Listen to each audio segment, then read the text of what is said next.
Tu regardes quoi? Phase amusante de figures rigolotes. Tu connais? On dirait un vieux dessin animé. Le premier de l'histoire du cinéma, j'imagine? Ouais. Enfin, c'est plus compliqué.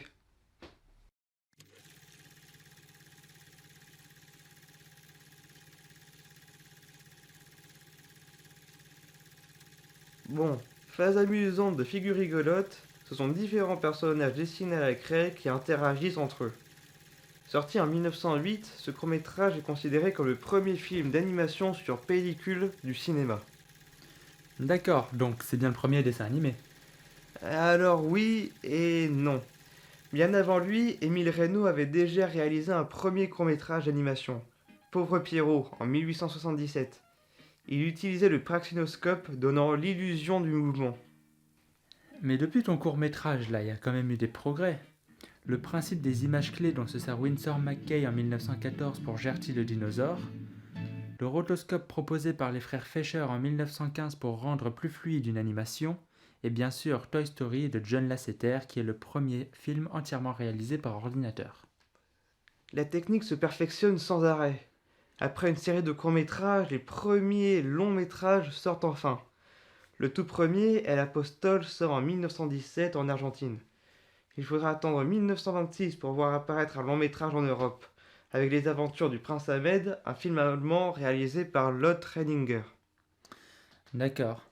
C'est marrant, j'ai toujours pensé que les studios Disney étaient les précurseurs dans ce domaine. En fait, les studios Disney ont su s'imposer et prendre le monopole du dessin animé. Après avoir également réalisé une série de courts-métrages, eux aussi sortent leur premier long-métrage, Blanche-Neige et les Sept Nains.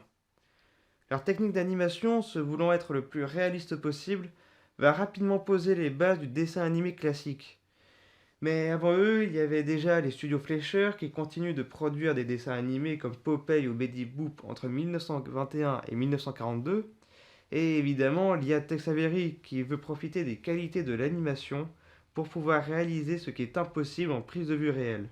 Au Japon, les animés apparus dans les années 1920 prennent de plus en plus d'ampleur. À partir des années 70, des studios comme Ghibli s'épandent rapidement dans le monde entier.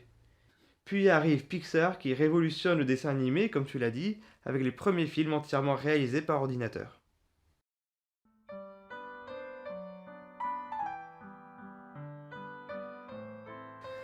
Dis, tu savais qu'il a fallu attendre 2002 pour avoir une catégorie film d'animation aux Oscars?